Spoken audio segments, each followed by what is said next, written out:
Good evening, everyone, and welcome to Word Wednesday, a day in which the Lord has made, created, and kept us on His ledger. To Him be glory, honor, praise, and thanksgiving for the kind acts He have shown to us, the children of men. We thank and praise God for the privilege to come this way one more time, virtually. On behalf of my wife, Tyonnie, and our entire family, to you and yours, to the new home nation, greetings.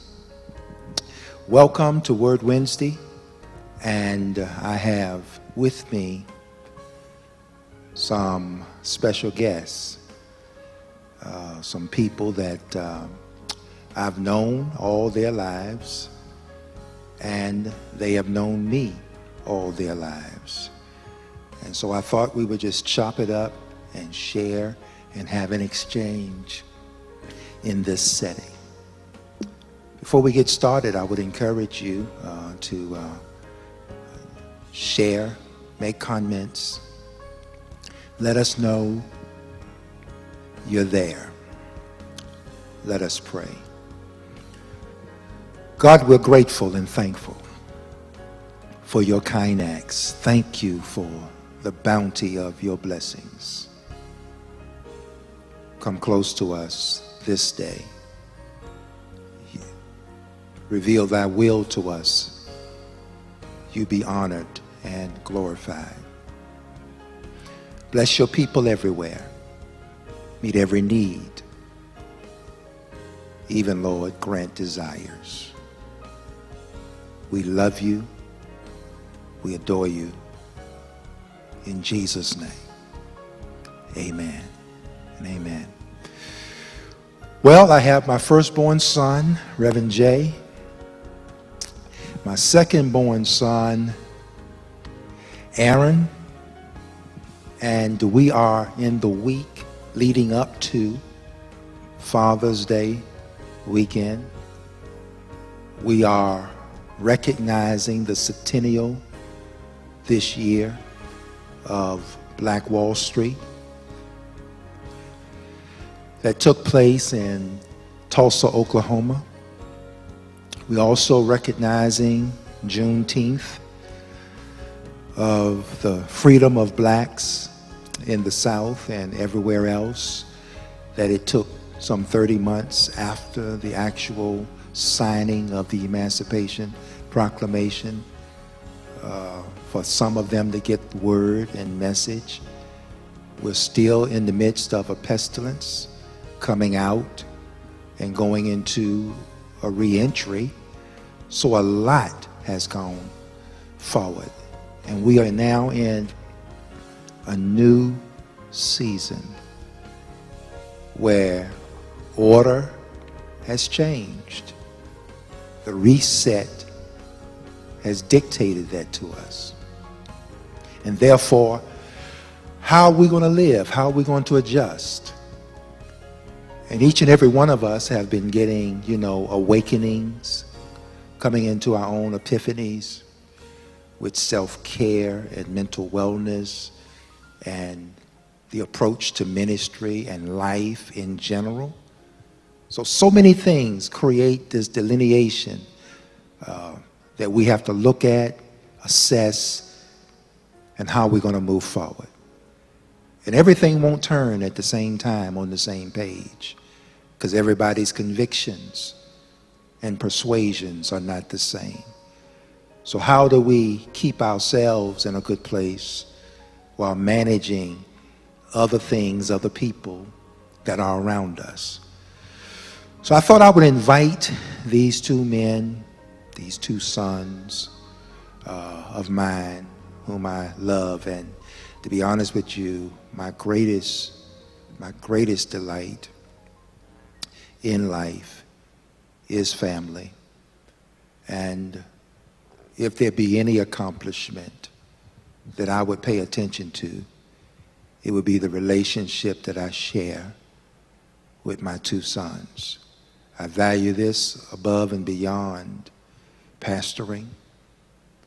I value this above and beyond name recognition. I value this above beyond just about anything. To have a father relationship with your children, and to have certainly a father relationship with your sons, and to watch them birth and be nurtured and carried by their mother and reared in such a way, and then for them to become little boys, adolescent, teenagers, now men, gives my heart joy and peace. Reverend Jay, I'm going to let you take a moment to give a greeting, and then Aaron will do the same, and then after that, we're just going to kind of just interact with one another. Great. Good evening. Well, thank you so much, Dad, for this opportunity. Yes, sir. It's an honor to share in this unique way. And I just want to say good evening to everybody, and just to keep on keeping on. God is keeping us through all that we've had to deal with and go through. And good evening, and I'm just honored to be here and looking forward to the conversation tonight. All right. First and foremost, I could say I appreciate the opportunity to be here this evening. Since it's actually been a while, I feel like my entire family has been up here in front of you for a while. It's been, I would say at the very least, months since I've been in front of the camera, so it's kind of good to be back. I hope everyone's doing well and kind of progressing and kind of getting comfortable with what they call the new norm, adjusting well, and I'm looking forward to the conversation as well. Great, great. All right, I think to start off that we are in what I would call a liminal space. That is, we've crossed over a certain threshold, and that threshold is behind us. We can't go back to it. That door is shut. That bridge is too high. That time now escapes us. And we're heading towards, as Aaron just said, a new normal. We're heading to somewhere. We're on our way to somewhere. We're not quite there. And the place and the things that we're aiming at doing, they have not fully arrived. They have not been fully manifested. We don't know, because we were abruptly altered without forewarning. And then we were left with so many questions as to what is this and how are we going to handle it. And as we progress over the last 15, 16 months, we're beginning to get an inkling as to how things would move forward. Let me ask both of you, in all of this, when you look at it from day to day, week to week, month to month, first of all, let me ask, what has this done to you? And a B question to that, what has it done for you? What is done to you, and what is done for you? Well, for me, if I can combine the two, I would say what it's done for me and what it's done to me, because when I hear done to me personally, it puts me in a place of victim. And so for me, I'm changing my perspective of when life happens, when things happen. I try to change my perspective, because when I put myself in a victimized space, it pulls me into a slump. It pulls me into a space of delay. It pulls me into a space of denial, rejection, or just not a good headspace, if I can say that. So initially, when I look at what life or what the pandemic has done to me, I always try to turn it around to what it's done for me. And so I always look at the scripture that says all things work together for good to them that love God. And so I feel that for me, that this has been a season where I've been able to take lemons and make lemonade. And so not all of the time I've been able to master that. Oftentimes the lemons have crowded me.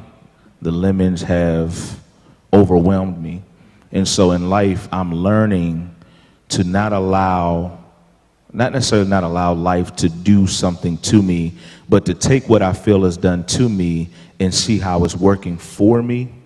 And so what I try to do is I try to take the limited space, limited thinking, whatever I'm dealing with, and I try to expand upon it. So for me in this season, I'm learning how to take little and make it much, because I'm really pressing forward to pressing forward to a new phase, pressing forward to just new things in general, connections, a new mindset. And so if I can say that, I would say that whatever life has done to me, I try to take that too, and I try to make it work for me, because I realize in all things that God is sovereign. He doesn't make any mistakes. But it's my responsibility with the word that I have in me and what God has placed in me and what I've been taught to take those lemons and to make lemonade out of it and put a little grenadine in it as well.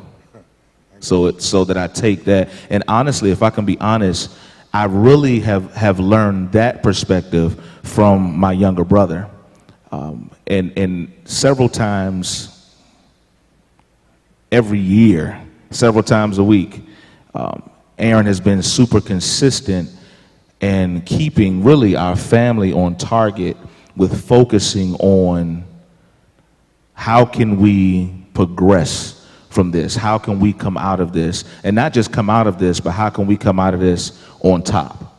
And so that's where I've been as it pertains to the 2 and the 4.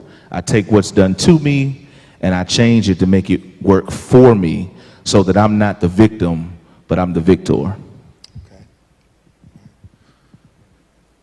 So I guess the start of saying with this whole situation of like what my dad loves to call a pestilence has done to me is it has really allowed me to strengthen my patience, I would say, in terms of not trying to control the things that I can't control.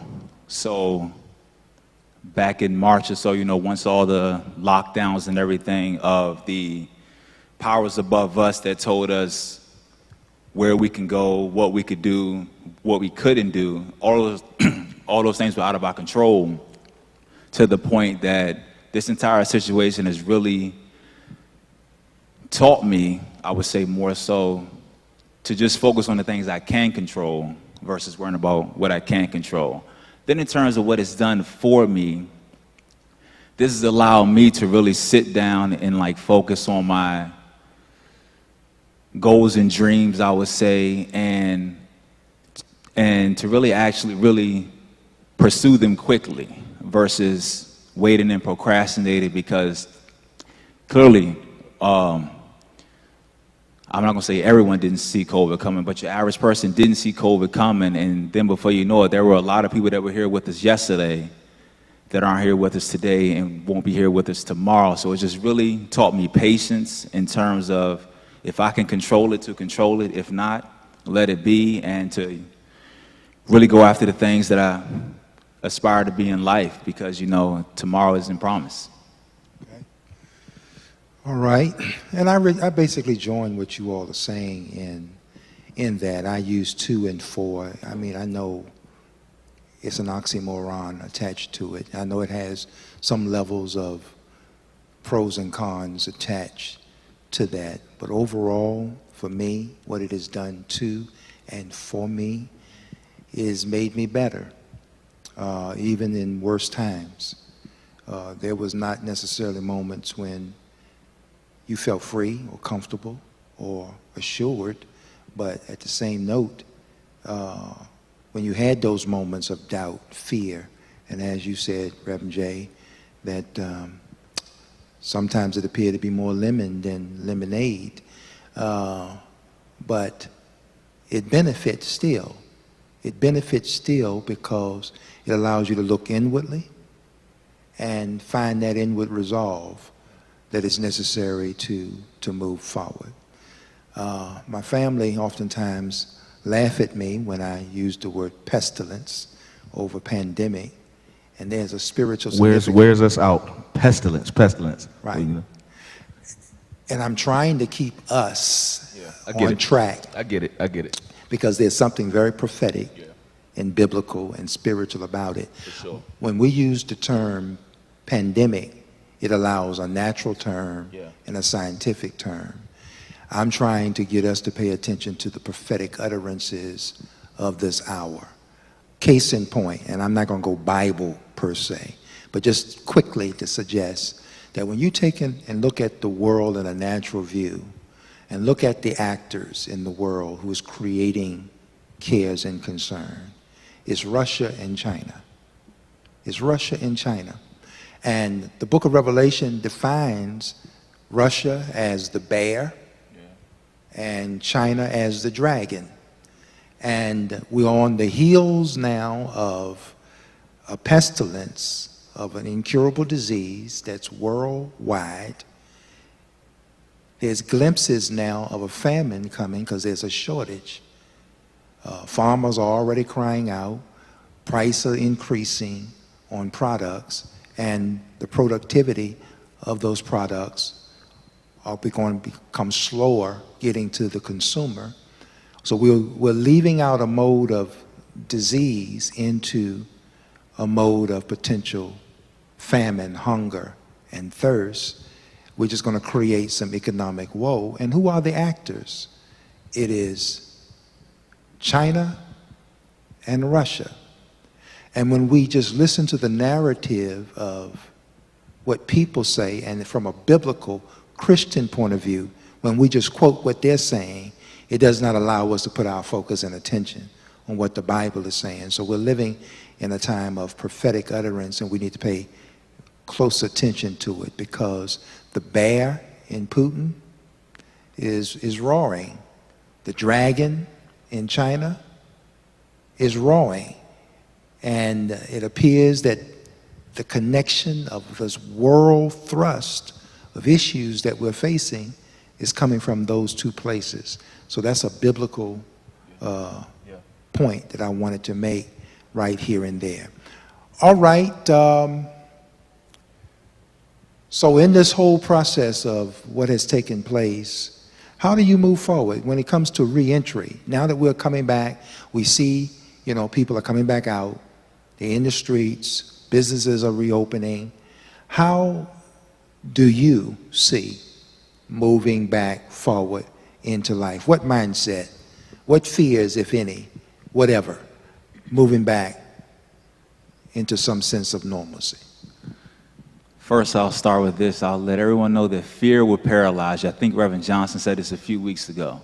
So, obviously, be cautious. Well, I can't speak for you. Personally, me, I'm going to be cautious, but at the same time, I think personally being fearful of what's out there is going to be worse than actually possibly catching COVID if you're a healthy person. So, personally, I kind of move around, not like I used to, but at the same time, there are some things that I used to do that I have started back doing, because this is my whole thought process once it comes to logic. There are a lot of people that are vaccinated. So, basically, everybody that wants to be vaccinated is probably already vaccinated. Everyone who's not going to get it isn't.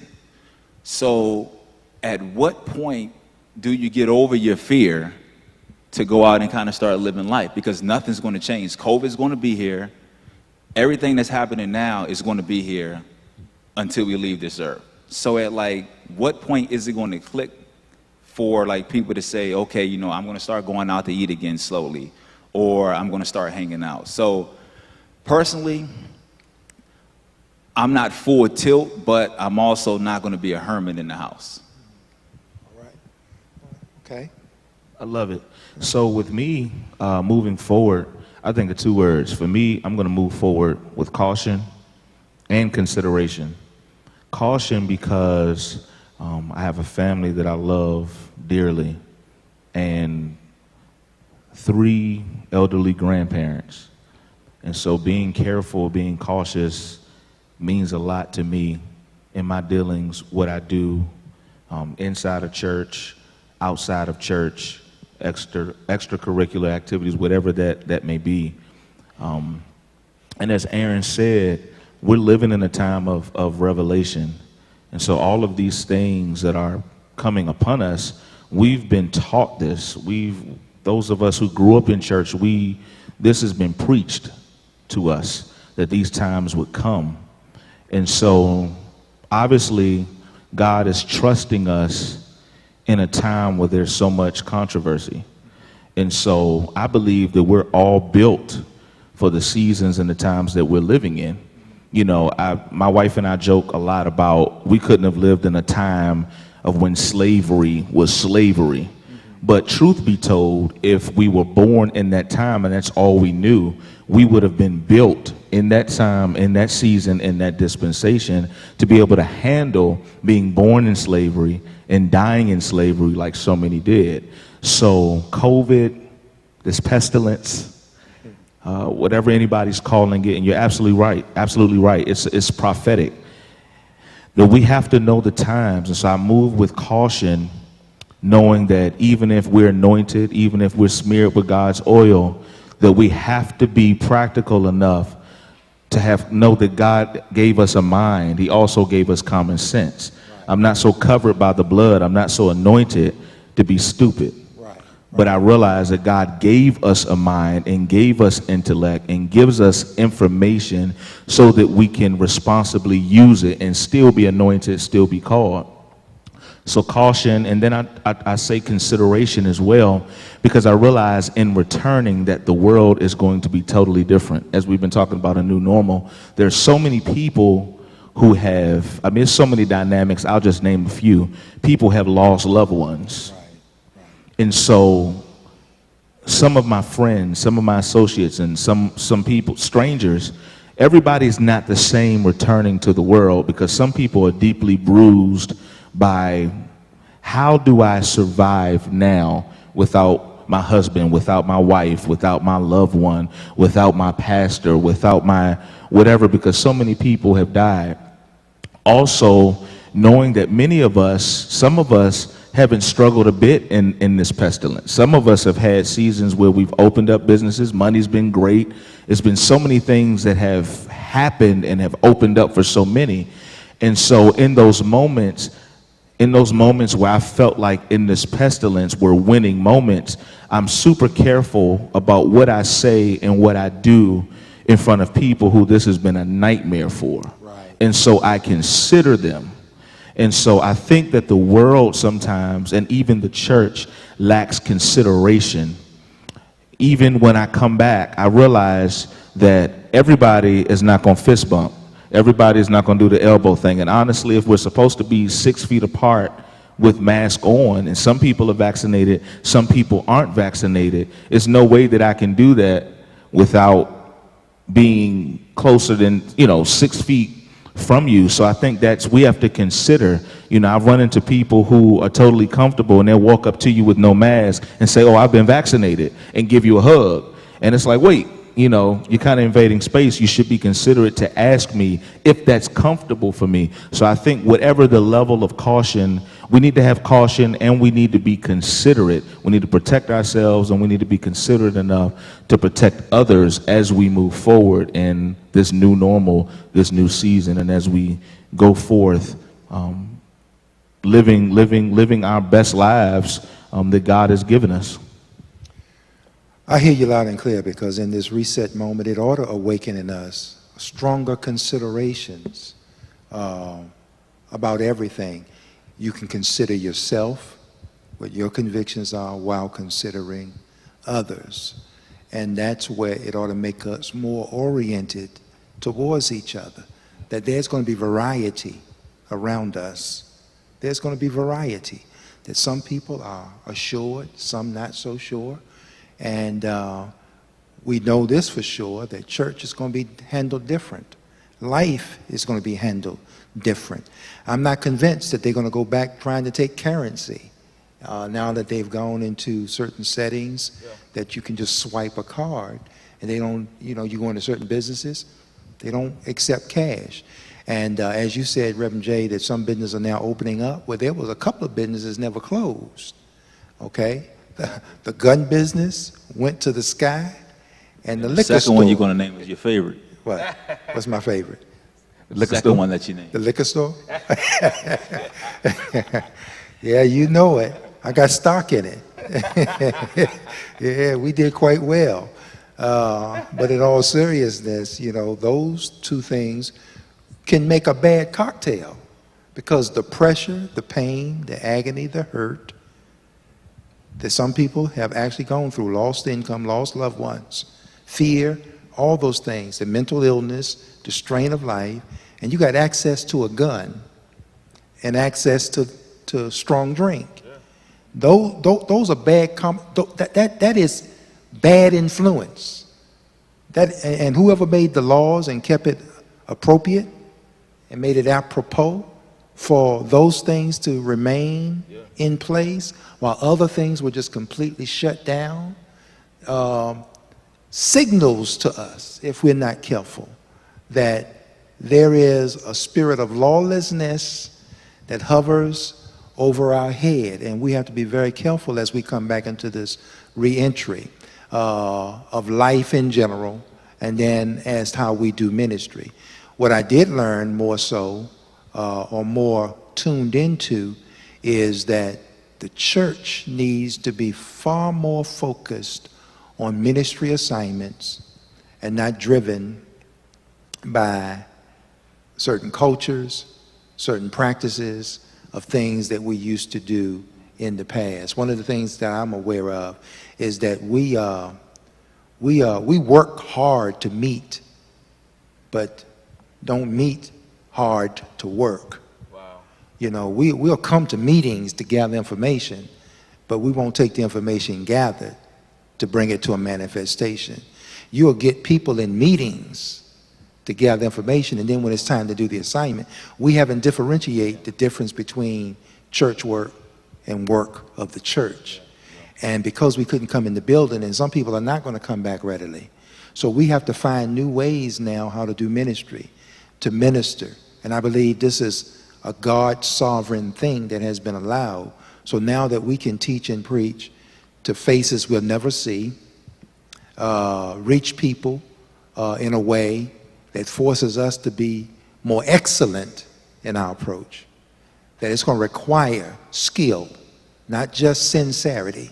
It's going to require skill. It's going to require how to be people-oriented. It's going to require how you do certain things to be impactful in order to move forward. And that's across the board. If I were to ask the both of you, what's most meaningful now in your life? What stands out in your head and heart? That what's most meaningful for you in this season? Wisdom. Since, I mean, personally, it hasn't changed because it's always been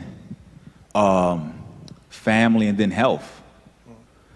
Which, I mean, ultimately, I truly believe that, I mean, like, that's the ultimate wealth, is, you know, having family or family and or friends, and then, you know, having your health. If you don't have those two, those will be very detrimental. So, I mean, personally, my priorities, for lack of a better word, really haven't changed of what I think is pretty important.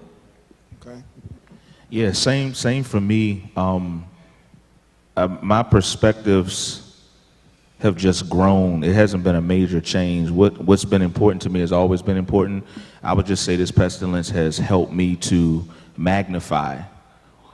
So I haven't really had a serious, huge, or too much of an awakening of certain things, because I just feel like certain values, certain things have always been in my heart. So Aaron said family and health. I'm gonna say family and food. No, I'm playing. Well, no, kinda. But family. You ain't playing. Family and faith for me. I realize that when I mean family, I'm not just talking about blood. Thank God that, you know, because everybody that has family, just because you love your family doesn't mean you like your family. I'm glad that I love and like my family. But when I speak family, I also talk about people who we don't have the same blood. Right. You know, I have close friends and mentors and wise counsel and people around me who I consider family, big brothers and sisters, and people who I call unc and auntie and all of those things. And so I'm grateful for who God has placed around me in each season. And so for me, I would say family. And when I say family, it's not just blood. It's those who aren't related by blood, but are related to me in divine connection. But also my faith means everything to me as well, because without my faith, I would faint, I would fall, I would falter, I would pass out. Right. I would give up. I would die, not just physically, but spiritually, emotionally, all of those things. And so having a prayer life is important to me. Now, do I always make the mark? Absolutely not. There are times, many times, where I repent and I have to say sorry to God for not getting in his face. And so faith means everything to me, because as you said before, this pestilence and everything that's happened has been prophetic. And when you read the Bible, you see the relevance, you see the rhema, you see what he's doing, and when you look at life, you see the layers of how God has allowed this to happen, that to happen, this to happen, only to get us to a point where he wants to push us forward.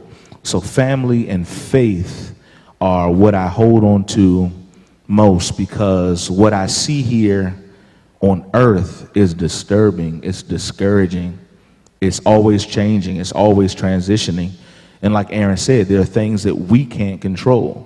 I don't care how prophetic you are. I don't care if you've laid hands or spoken and someone has gotten up from the grave. There are certain things that we can't control, and is God controlled. And so in the midst of that, my faith keeps me stable. My prayer life, the word, not just reading it, but studying it and trying to dig deeper to see what is in this that can really help me and push me to be greater, ultimately for my family and future generations, and to get better. It's a struggle, but it's a struggle worth living for. So family and faith and food. Yeah, I know you wasn't playing. I just wonder how y'all get such passion for family. I wonder who taught that to you. I wonder. I happen to have a mom that did a decent job, but other than that, I just kind of learned on my own. Yeah, for me, it's a combination of things, but I think this is what I love. I'm glad we're talking about this. I believe that God gives us all roles, right? He gives us all roles.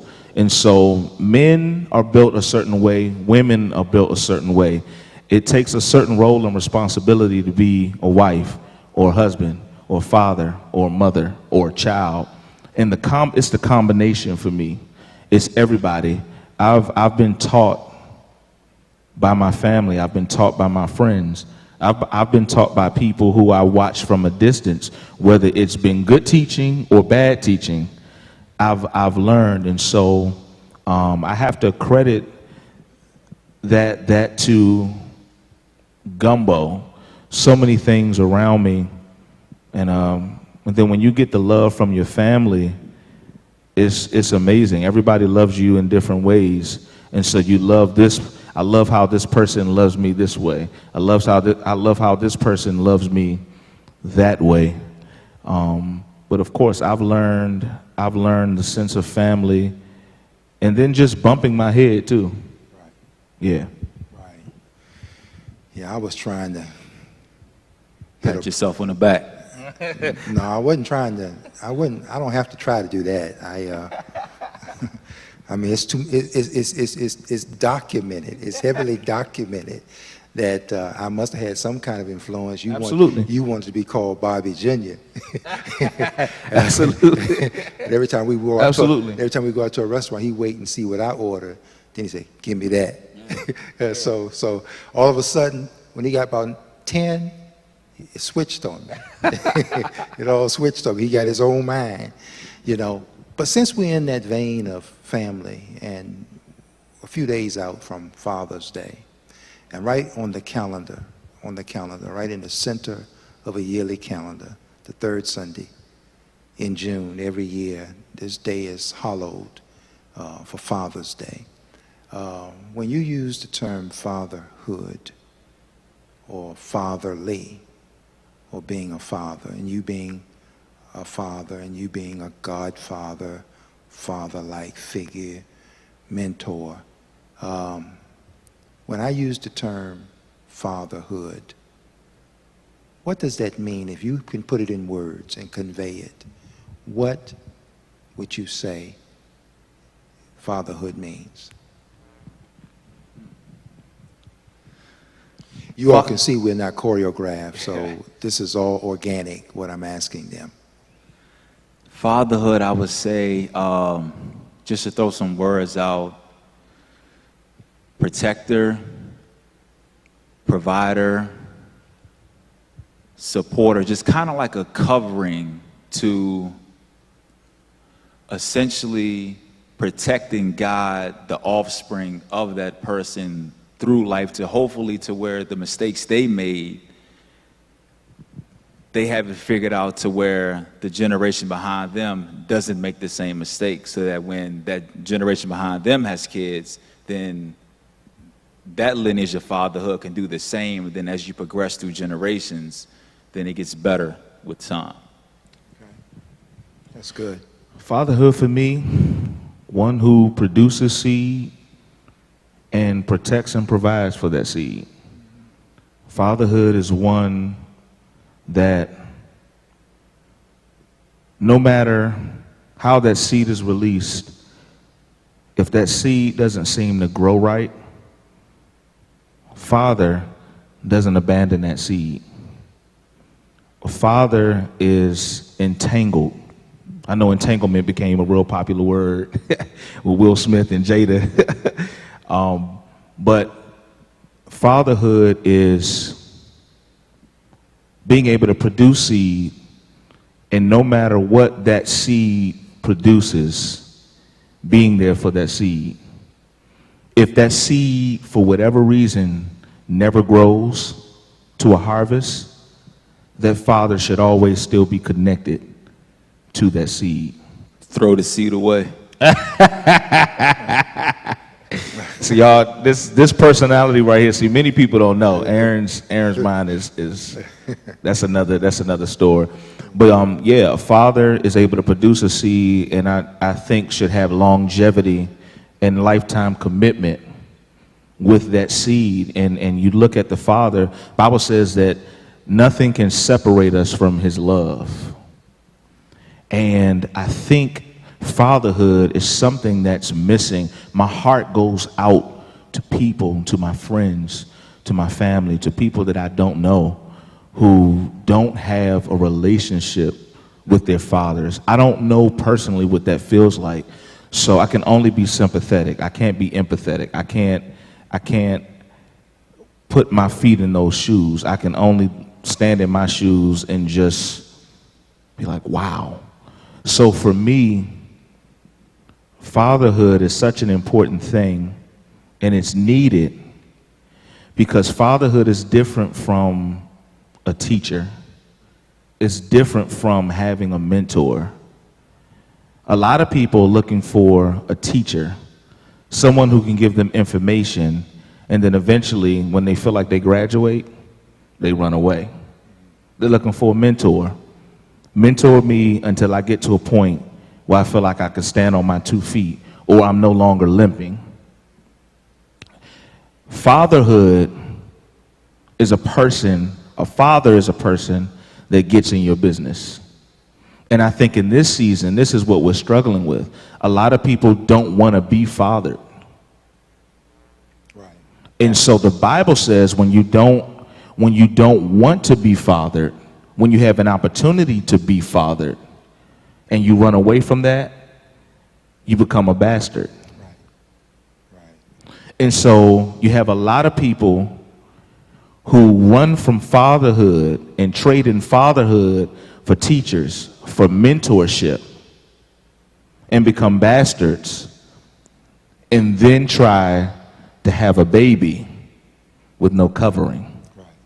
And so a father is one who produces seed, protects the seed, gets in the seed's business, and the seed has to be okay with being fathered by someone who's not necessarily a teacher or limited to being a mentor, but somebody who's able to walk with that person through the best of times and through the worst of times, and not get so offended that we start walking in the lane of becoming a bastard. Good stuff. Good stuff. You're right. Fatherhood is a calling. It's a calling. It's a God-given assignment. You are a trustee given a responsibility to walk it through until. All right? It doesn't expire until. It's critically important to be fathered and to know how to be a father. And there's a missing link in this because most of us are not privileged to have seen the model of fatherhood, to know what it means, so that we can mimic it again, as already said, so that it can go into the next generation and beyond. That is a real concern. It's an interesting point that was made from both of you. Aaron saying that it's really generational so that there's a legacy left, so things don't expire with you, that you're doing something that's going to speak in your absence when you're gone, something that you can stain and leave behind. And then you said about the covering, so that it's a protection and a preservative for things to come. And you used the word cover, and it dawned on me. It's like having food. There you go. And if the food goes uncovered, it spoils. But the thing is, he never has food to cover. Y'all gonna see Aaron get fried on stream. Yeah. But if it's not covered, if you don't put covering over food, That's good. it doesn't preserve it. Yeah. Then it spoils. And I really believe that this is why in this generation there's a spoilage, a spoiling that is taking place, because we don't want the covering to be there, to be under the disciplines. And the covering is not always found in the person as much as it is found in the principle, because the principle is bigger than the person. So while you can have a certain love and admiration for the person, it is the principle that God set in the earth for us to follow. And then that will keep us in place. As you said earlier, that once we are brought to a certain level, then we feel as though we can just take wings and fly and go our way and keep moving. But the principle makes us understand that there's no expiration date to fatherhood and being fathered and being a good father. And that's critically important. The Bible makes plain to us that the fathers are dead. They're dying. Paul referenced this to the church at Corinth. Where are the fathers? He asked the question, where are the fathers? Where are those who are aged, seasoned, matured, who can give instructions, give love, and offer discipline, and show an example and a model for us to follow? That is dissipating. And therefore, you use a strong word that the Bible uses, that we become bastards. And that means we're like orphan children without some parental guidance and parental care. All right? Can I add one more thing? Sure. And so I know that's a strong word, bastard, and I can be transparent. I've had bastard moments. Yeah. I've had those moments. And so I know a lot of times we do dwell on people who don't have fathers and how hard that is. Like I said before, I can't even imagine what that's like. But the conversation that never is really had,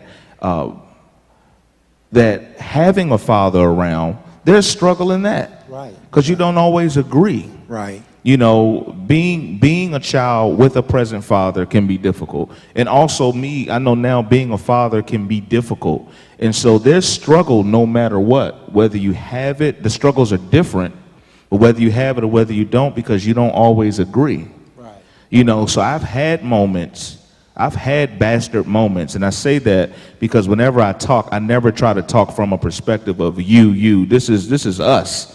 And whenever I talk, I'm always talking from a perspective of I'm included. I'm first in line. And so for me, I've had those moments where I've bumped my head because I've made terrible decisions after receiving wise counsel from my father. And then I've had times where I've made my own decision and it panned out that that decision was better for me. And so knowing how to become a man and have a father to listen to the wise counsel, but also being able to be sound and wise enough to be sensitive to God, to know your own relationship as well. Right. And so it's a struggle in those relationships as well, not just for those who don't have fathers, but those where fathers are present. My daughter and I, we struggle at times, and it's not because I don't want the best for her. Sometimes even at 7, she knows things that are better for her. Some things, it's like, okay, you know what, Daddy, I don't want to do that. And you know what, it's not the right time for her. Right. And she knows that. So I have to be respectful of that as well. But I've had bastard moments, for real. I just wanted to put that out there. You know, I don't know if Aaron wants to put it out there that he's been a bastard at sometimes too, but he has. So. But you know what? I'm glad you hit this point here, because this is really, I think, practical. That whether a father is present or absent, there's work involved. And you can't be stuck one way or another, because sometimes we who do not have a father in the house, we get stuck. And we let that become a crutch to us, that I didn't have a father.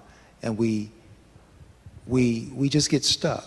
Wherein there are moments when you can say, okay, let me become everything that I didn't receive. What I knew I needed that I did not receive, let me make sure I become that.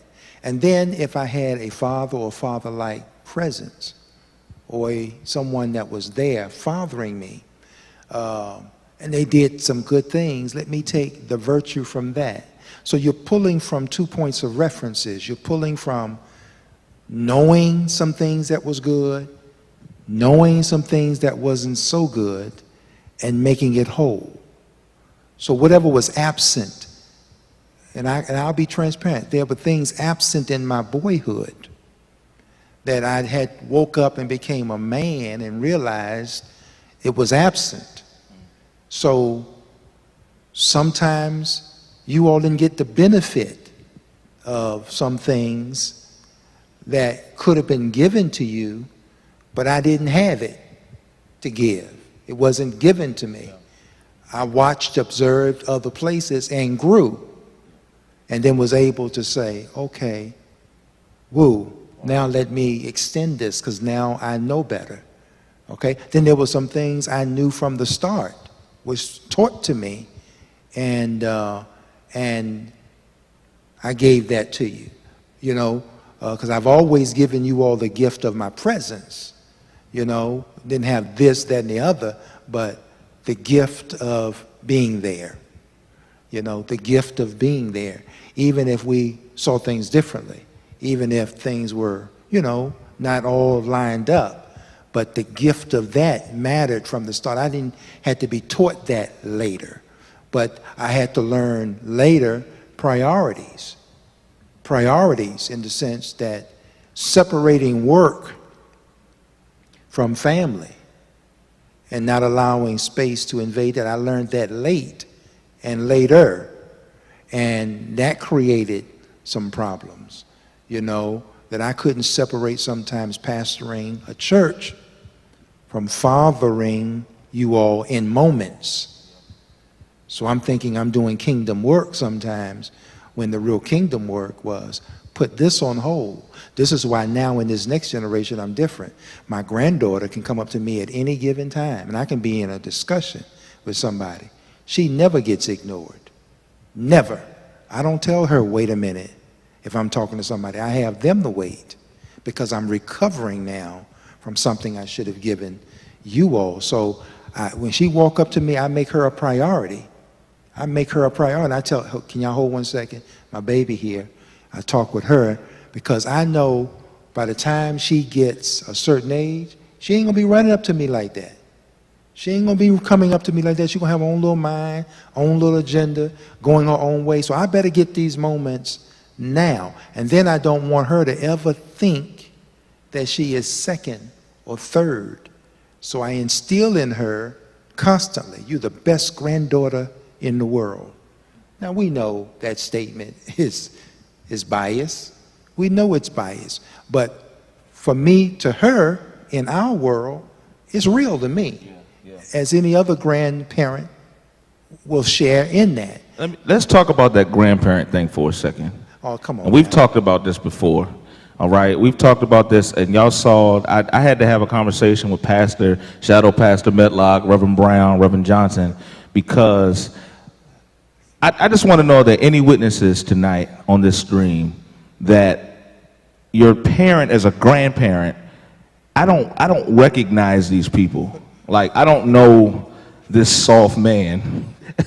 I don't know Bobby Hicks as a grandparent. Like, you know, oftentimes I'm like, man, can I share one thing? I'm gonna share one thing about my mom. This was very funny. As we're talking about the grandparent thing, because y'all have changed the game. When y'all become grandparents, I don't know what happens. Y'all, my wife and I were out of town. And Neve was staying at my parents' house. And so Neve has an 8 o'clock, 8:30 for sure bedtime during school. We really strive for 8 o'clock. So, and it's a Sunday night. Mondays are her super long days. So if we can have her in the bed at 7, it's ideal on a Sunday night. So we out of town and my mom sends Tanisha and I a text saying, hey, it's about 10:30 at night. And she said, hey, so Neve is hungry and she's up and she doesn't want to go to bed and she wants to watch TV. My mom sends us a text and asks us, what should I do?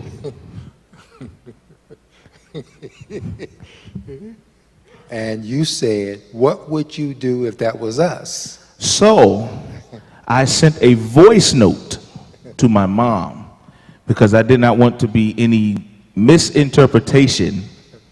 I said, Mom, I want you to reach back into 1993. That lady, that woman, what would you do in that case with Jeremiah and Aaron when we wanted the TV on? But I just thought it was a funny moment. I thought I'd bring that up since you're talking about the grandparent thing and how you learn. I guess I'm looking forward to becoming a grandparent one day. I just think it's an interesting thing. Nothing like interesting it. thing. Nothing like it. See, because as parents, we're learning and we're busy raising and nurturing you all. As grandparents, we're more veterans now. And we see the extension of our generation. And we just fall in love. We just fall in love, and there it is. And you grandparents out there, y'all know. Come on, give me some thumbs up. Send me some hearts. Y'all know.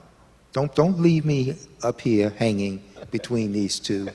You know, I'm the man in the middle right here. You know, I have one on the right and one on the left. And so, therefore, you all know the deal. You got anything to say?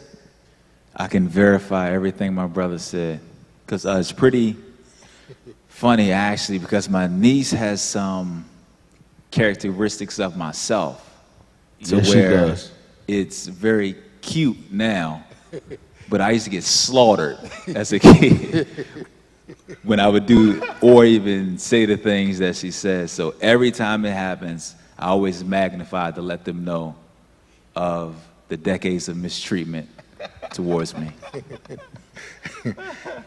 Yeah, that's why you try to take it out on workout days and all. I know when you Extra little subliminally burpees suggest thrown it. in. So we're trying to reclaim our time tonight. We're trying to reclaim our time. Yeah. Well, you know, on a serious note, though, as we recall all that has happened, and I too join you all that some people's lives won't be the same, because when they do a reentry, loved ones who they couldn't get to, you know, in their time of sickness and even death, loss of income, just these fear factors going to keep coming one behind the other, because the world is changing, life is changing. And the real question is, the last 2+ months we've been talking about, you know, self-care and mental wellness, and now we got to jump over another hurdle on how we're going to do ministry, how we're going to come back together and still be meaningful, helpful, and yet safe, because you want to come here and you want to be able to go home, and you want to be able to go back home to the people that you love and they feel safe. You want to know how things are just going to be. So all these question marks, where should we look to? Whom should we look to in this season? Where should our focus really be at this time, what we're going through? What should we pay close attention to? Whom should we pay close attention to? Aaron? I thought it was rhetorical. Go ahead, Sam. Oh. Well, if it's rhetorical, fine, but you have your own conviction, correct? Yeah, so I mean, obviously once it comes down to looking towards something or looking up to something or someone, we should say it's always God. But like honestly, back to this whole kinda, you know, getting back to normal or the new normal. I'm not gonna say I'm very logical, but sometimes in life I try my best to use logic. There are some natural remedies we as people can do to better ourselves to where we can possibly prevent the catch of COVID, per se, right? So back to my logic, I personally don't think it's logical to get the vaccine yet go to the McDonald's drive-thru every day. So it's no. I hear you. I hear you. So this is the thing, because I like oftentimes see it all the time. I have a coworker who's almost terrified of COVID, which is fine, but she smokes cigarettes every 10 minutes. So my question to her is, if you don't get COVID, you're gonna end up dying from lung cancer. So I mean, you sound like, so if a person wants to be healthy and better themselves, I just advise that people do it all across the board, right? That's good. Because like, the thing about COVID is very real, especially if you're older or if you have any kind of underlying conditions. But my personal advice is do the things you can control, which are diet, exercise, things like that. It doesn't have to be extreme, but at the very least, if a person wants to live long, don't just act like COVID is the only killer that's out here, because heart disease is still the leading killer in this country. So don't abandon everything else just because COVID is here. I don't even know. I feel like I'm off the road of what the original question was. Oh, no. You're good. I just kind of felt compelled to say that because I just see a lot of illogical things throughout my day. I can see the connectivity in what I asked, what we should focus on, and that's a good place to give focus, because sometimes we're biased in our focus, and what you're saying is broaden your view, because you can look at almost something that is an immediate danger, but there's dangers subtly around us all the time if we're not eating right. I mean, even you put Reverend Jay said earlier that you're the one that kind of say certain things proverbial to the whole family to get us to think and consider. And one of the things that you sent out this week was basically, and I'm just paraphrasing, you know, that you can be so focused on COVID, but if you're not eating right, if you said you can focus so much on your body and its health, but if your mental health is not in a good place. So if you're walking in fear, anxiety, fretting, even while you may be eating appropriately and exercising, you still won't be healthy. So it's going to require a whole view of how you look at yourself, the whole trichotomy of what you're made of, body, soul, and spirit, that you want to assess the physical side, you want to assess my spiritual side, and then my intellectual, emotional side to life, and making sure I'm finding good places in all of those areas so that I can be made whole altogether. And sometimes we try to just name it and claim it in Jesus' name. I'm well, but you said this earlier, that you don't have the oil on your life or the anointing on your life to not be cautious or considerate. Because there were people who believed that, and before vaccines, before where we are now, went into group settings just believing, and they took ill. Some recovered, some didn't, and some are not the same as they were. Even though they're here, they're still having health issues. And so I think this is wise of us to not only look at what's the immediate, but to look down the road. How are we going to handle the next crisis? How are we going to handle whatever is coming? How are we going to move forward in life? And I just think when I asked the question on focus, I think we need a world's view from a biblical perspective, from a natural point of reference on how things, when they occur in our lives, how do we manage it and handle it? And I think being better stewards require that we become better managers of things, because some things you just can't prevent. So what you got to do is manage it. I remember something, Aaron, that you said sometime before, when things get heavier on your back, you need a stronger back. It doesn't eliminate the weight. The prayer is not always lighten the load. Sometimes the prayer is get a stronger back, so that you can deal with the weight that's coming, you know. Well, we're moving towards a close tonight on this setting, and of course it's always a joy to come to you all, and tonight is special for me to have these two guys here with me. So I'm just going to let them give closing statements, remarks, what's on their heart, and then we'll go from there. So let me first say thank you so much. Every opportunity is an honor and a privilege, and to sit here in this setting with you and with Aaron, especially on this upcoming Father's Day weekend that we're coming up on. I just thank you so much for everything. It's just an honor to sit here, and not just in public, but to sit and talk with you all, to laugh, joke, and even have the hard moments. And so I just want to encourage everybody, even as we're approaching Father's Day, whatever kind of pain or hurt you're dealing with, whether it be a lost relationship or by death or whatever it's been, I just want to encourage you to continue to look up, as we've been talking about self-care and all of those things. Get to know yourself better. Get to know what your triggers are, what makes you happy. You may not always be able to control who you work with or who you do business with, but you can control to a certain extent your fellowship.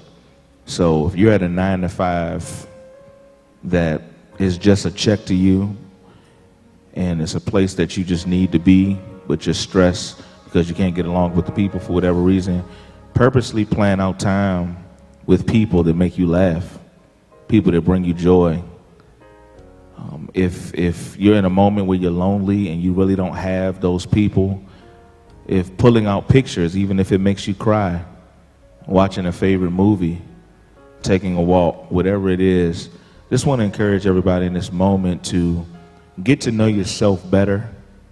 And it's okay to love yourself. And it's okay to love the people around you. And if I can speak from experience, don't dwell too much on the negative and those down moments, because oftentimes we let those moments become weightier than anything else. And we don't realize the support and the love and what's actually working around us, what's actually victorious around us. Grab those moments and maximize those moments so that you don't live in a slump. Don't just survive in this next season. Don't just make it. Don't just hang on. If that's where you are now and you need to get through a process, have that moment of mourning, have that moment, but ultimately look to a moment where you say, I'm going to be on the winning side of this. I'm going to be on the greater side of this, that I won't always be like this. I won't always feel like this, but I will have joy. I will have peace. I'm a winner. I'm victorious. The Bible tells me several scriptures that tell us that we are more than conquerors. God will do exceeding abundantly. All of those things. So praying for everybody in this season who's going through, and just don't stay there. Don't stay there. Go through your process. Don't let anybody rush you, but ultimately set a plan to get you to a place of victory, because you are a victor. Again, Dad, Pastor, thank you so much for this opportunity. Aaron, it's been a privilege. And y'all are my guys. Love y'all. Right. Oh, and as a father, shout out to my daughter, Neve. I love you. Love you, baby. And you and Mommy always do great with Father's Day, so I'm looking forward to what Father's Day is going to bring. Because y'all are dope. Y'all just don't show it on that day. Y'all show it all the time. Thanks again. So a couple of things to start. If you know me, this is the definition of a fish out of water for sure. So I'm not going to say that I don't talk. I'll say outside of my circle, I don't talk too much. I'm pretty much like my dad says, a extroverted introvert. Secondly, it's always a pleasure to sit beside, talk with, share a platform with a great pastor and recording artist that not a lot of people have the opportunity to do. That's always a blessing. But then, kind of more so on a serious note, COVID is here to stay. Take care of yourselves, take care of each other, and at the end of the day, I really feel that we are going to get through this. Just always remember that nothing in life stays the same. So even at the peak of life, that's not going to stay the same. But then a positive from that, even at the lowest valley, that's going to also tell you that life isn't the same. And always remember, life doesn't stay the same, and a person never stays the same. So you're either getting better or you're getting worse. So I feel like we can really take this time to really pursue those dreams, those aspirations that we've always had. Because, I mean, if it's not a more important time than now to really realize that tomorrow isn't promised. And the thing about it is, I feel like a lot of people really don't realize that this thing called life is truly a one-way route. Once it's over, it's over. I'm not talking of like afterlife with heaven and hell. I'm talking here on earth in the physical presence. So I know that me personally, my fear isn't necessarily death or dying, versus is more so of me not fulfilling my purpose as to why I was put on this earth. So I just kind of encourage everybody to kind of get into that mindset. Once again, take care of yourselves, each other, and if I don't, which I probably won't see the fathers, happy Father's Day, to all fathers. Happy Father's Day to my dad and my brother, but I'll see them. So. Same to you, goddad, mentor. Listen, this has been wonderful. I certainly appreciate both of you. I appreciate both of you. And what I gain from all of this is that life is so brief and so uncertain. I've made a conscious decision to live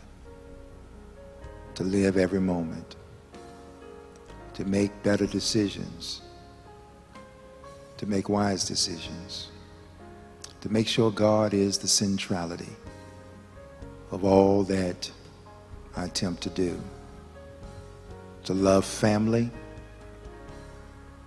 to honor the calling and assignment on your life, and then to piece out a piece for you. Because with the brevity of life, you want to be able to enjoy your stay. So you have to take the time and do you, live more measured, be more intentional, be more determined, and learn how to just overcome and override some things and not allow those things that do you harm inwardly to take up residence with any length of time. The moment you see that visitor who wants now to become a tenant, evict him. Whether it's a thought, an action, a deed, make up your mind to say, I control this space. And I'm going to control what lives inside of my head and my heart. And I'm not going to allow an enemy, a non-supporter, a non-caring situation to invade me and take up space. I saw a quote the other day, and I'll say this and I'll leave you all alone.